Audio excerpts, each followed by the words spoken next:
Hey everyone, welcome back to Corporate Decoder, the place where we try to make sense of the confusing world of big business filings. And today we've got a really interesting one from MSP Recovery. Incorporated, a company we've talked about before that is trying to navigate some tricky financial waters. So buckle up, because this report is going to be a wild ride before we dive in if you are pre. So getting straight insights from corporate documents like this one without all the corporate jargon, make sure you hit that subscribe button and become part of the Corporate Decoder family.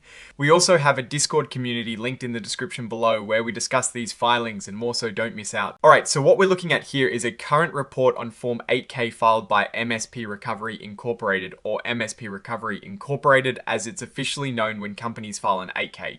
It usually means something significant has happened that the market needs to know about right away. We're not talking about the regular quarterly or annual reports. Here we're talking about urgent news. The main story here is about a new agreement the company has entered into with Hazel Partners Holdings.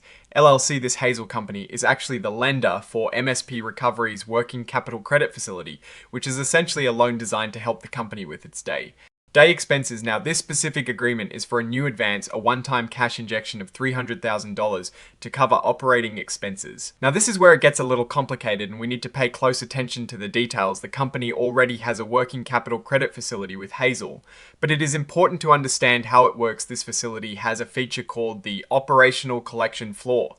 And here is the kicker: advances under this floor are made solely at Hazel's discretion, meaning Hazel decides whether or not to give them money, and it is not guaranteed at all. There is no minimum amount they have to give, and it depends on certain conditions being met. Just a little while ago, as of their third quarter report for 2025, the company had already taken about $6 million from this facility, and at that point there was no money left available. They had used up all the potential funding capacity. So this new agreement is for an additional $300,000, but here is the catch: it is still a discretionary advance. It is a one-time thing, and it does not mean they'll get more money in the future. The company is very careful to state this. The letter agreement doesn't bring back any previous funding capacity or open it up again. It is a standalone event. This is a crucial point. The company is really stressing that this $300,000 is a one-off deal. It does not bring back any old funds, it does not replenish any money, and it certainly does not open the door for more money from this facility going forward. They explicitly say that other than this specific advance, no additional funding is currently available from this credit facility,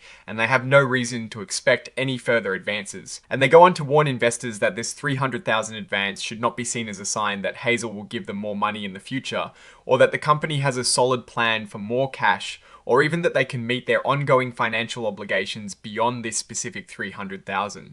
This is a very cautious statement, trying to manage expectations and avoid giving investors false hope. Now let's look at the company's publicly traded securities. They have class a common stock traded under the ticker symbol MSPR on the OTC market group.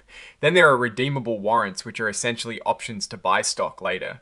There are two types of warrants mentioned. One is traded under MSPR Drew, and this one is interesting because each lot of 4,375 warrants is exercisable for one share of Class A common stock at an exercise price of 50,312.50 per S-share. That is a very high exercise price, suggesting these might be older warrants or have different terms. The other warrants are traded under MSPRZs, and these are exercisable for one share of Class A common stock at a much lower price of 0.4375 per S-share. Under the exhibit section, the most significant filing here is Exhibit 10.1, which is the letter agreement dated the 19th of January 2026.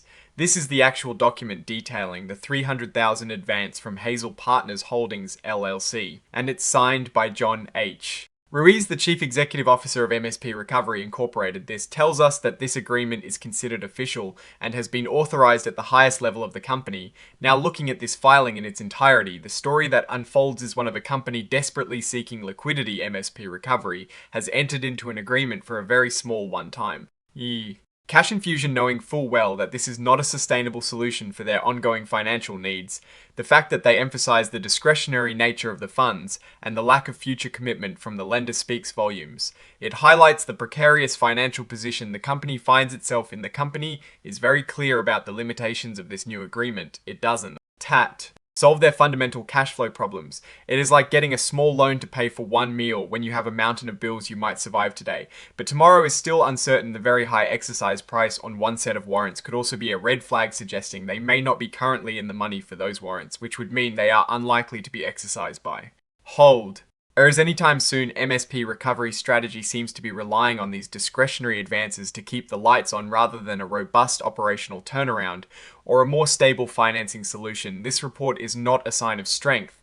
Rather, it is a clear signal of continued financial strain and a reliance on short-term fixes looking ahead, the biggest risk for MSP Recovery Incorporated remains its ability to secure consistent and sufficient funding to meet its obligations without these constant ad hoc arrangements. Investors should be wary of any statements suggesting stability until more concrete and sustainable financing is secured. The company is essentially buying a little more time with this 300,000 advance, but the larger challenge of generating consistent revenue and cash flow remains. Alright, that is our breakdown of MSP Recovery Incorporated's latest filing. What is your take on these numbers and what they signal for the company's future? Drop your thoughts in the comments if this analysis was valuable. Hitting that like button really helps. And subscribe for more deep dive. Fevs, don't forget to check out the Discord in the description. Thanks for watching. See you next time.